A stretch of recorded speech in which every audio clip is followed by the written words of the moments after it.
Hi you guys, welcome back to the channel. On today's video we are going to be learning how to make this trendy bubu gown. If that's something you're interested in, come with me and let's get started. This is the fabric that we're going to be using, and of course you're going to need your chalk, your ruler, your French curve, and your scissors, of course. But this is the fabric I'm going to be using, and we're going to be needing 3 yards of this. Let's go. First, you want to start with the back of the dress, and what I'm going to do here is mark out my shoulder measurement. And then to determine how long I want my sleeve to come out looking, I'm going to, from my shoulder measurement, mark out 13. You can mark out 15, you can mark out 12. It depends on how long or short you want like your sleeve to come out. That's the amount you're going to go out by. So that's my shoulder measurement, and that's my 13. So I'm just going to come over here and mark out your neckline.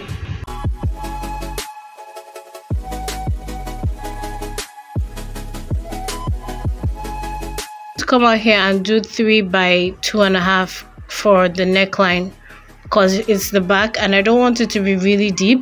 At the same time, I don't want it to be really into my neck, so I'm just going to go with what I just went by. So on the part where you have the 13 that you've already marked out, I'm just going to go down by 1 inch. We're going to create a shoulder slope for this, so I'm going to connect the shoulder slope to the neckline. We do this all the time on the channel, so you should be used to it by now.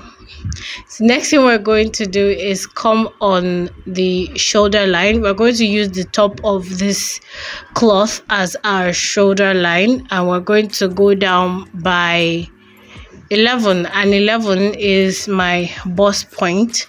So I'm just going to mark out 11 here. We're going to rule a horizontal line across as well.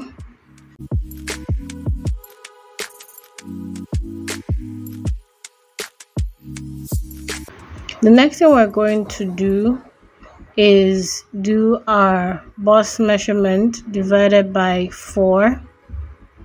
We're going to mark that out. Bust measurement divided by 4, remember. And then for your allowance, you can use any amount you want depending on how free you want this thing to be. So for me, I'm going to be using a a 5. You can use 6, you can use 7, depending on how free you want this to be. So from the shoulder slope, I'm just going to mark out 10. That again depends on you. You can mark out 9. It depends on how open you want the sleeve to be on you. So I'm just going to mark out 10 there.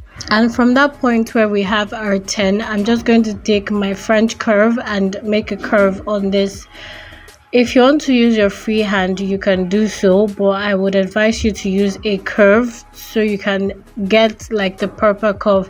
So from the curve part, I'm just going to use my ruler to like take it down all the way, just like you saw here.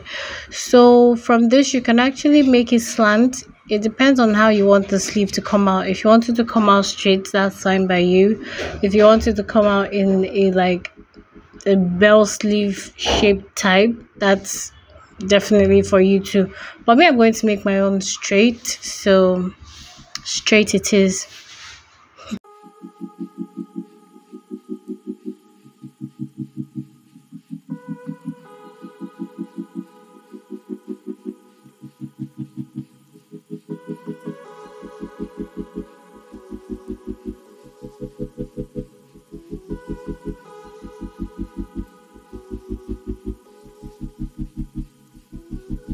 Okay guys, so this is everything for the drafting of the back, and the next thing we're going to do is cut this out.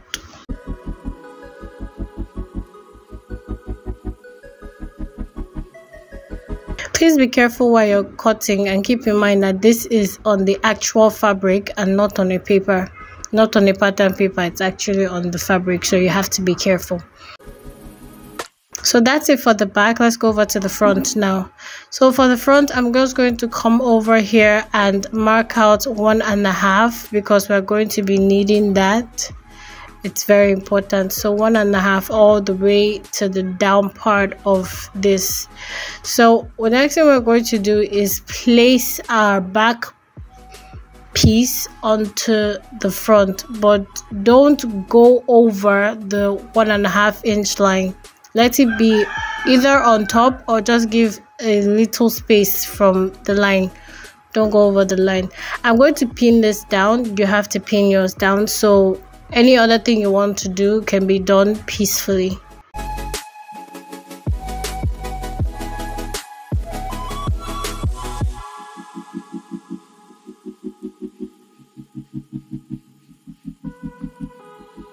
Okay, so we're done doing that. Next thing we're going to do is cut.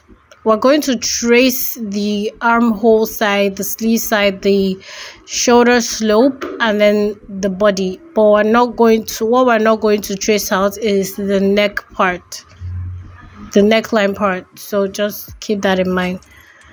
Next thing I'm going to do is now mark out what I want for my neckline. So don't go over the line, start from the 1 inch line. So I did a 3.5 by 4.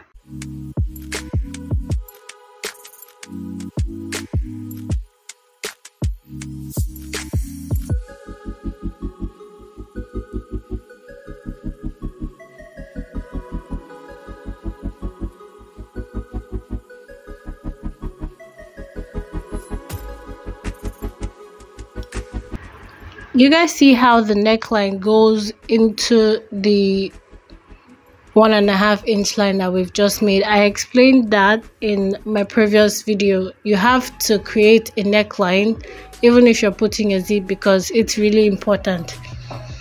So we're going to cut that out now,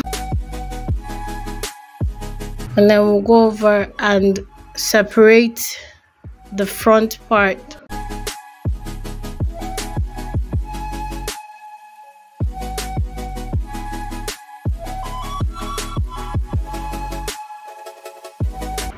Just go ahead and separate the front part, but please be careful when you're doing this because one side can be greater than the other.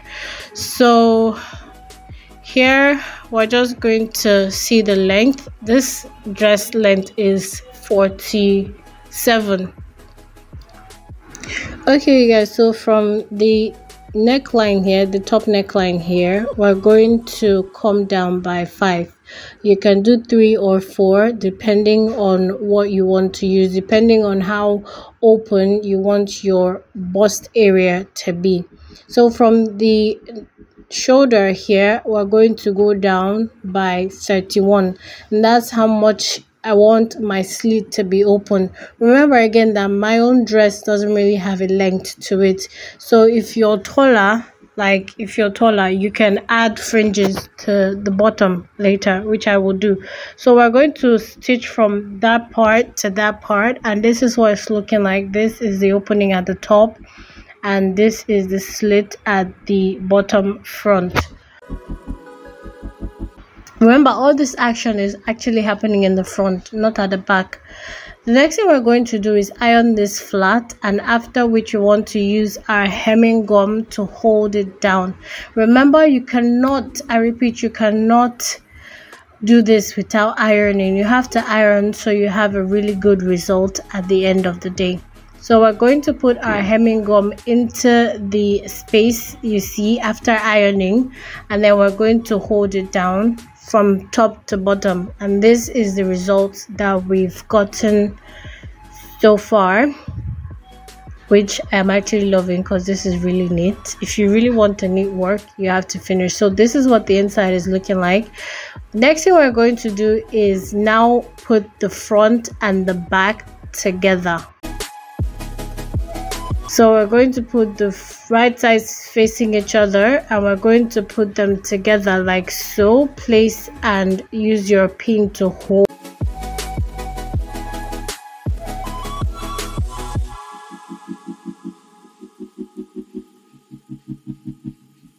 I'm going to be sewing this by 1/2 inch.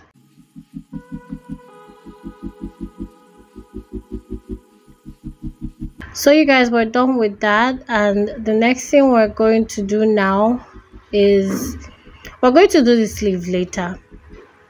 So what we're going to do now is use our bias tape to turn this in, so we have a finished neat neckline in place.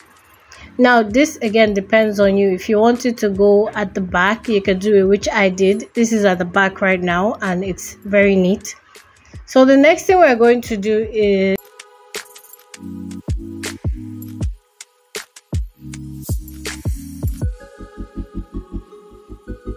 you guys, is come down from our shoulder. You remember the ½ inch that we sewed by? That's what you're going to place your tape on, after which you want to come down to your waistline.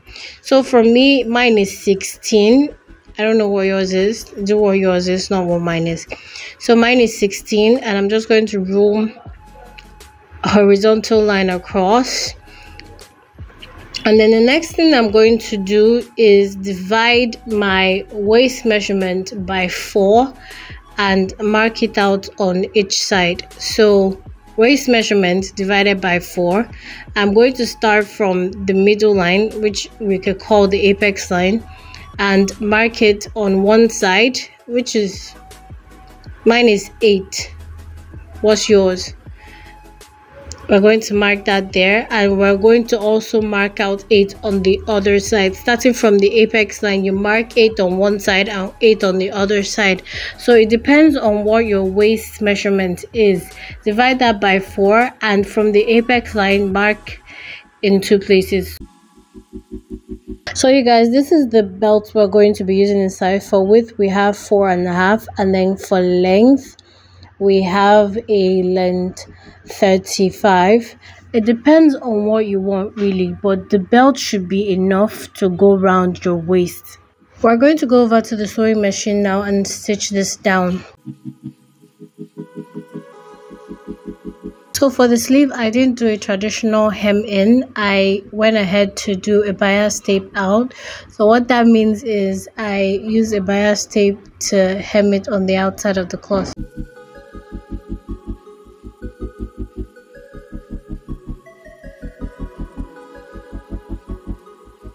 Next thing we're going to do is place the belt's mouth onto the part marked out 8, and we're just going to stitch it down.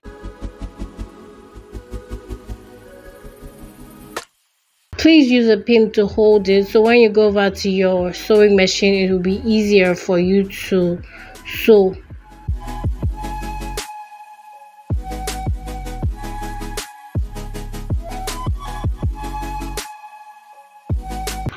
You guys see that we've not put the dress together, right? That's because all these things have to be done first before you put the dress together.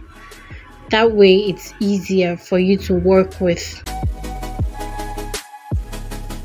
So we're done with the belt, and the next thing we're going to do is put the dress together now.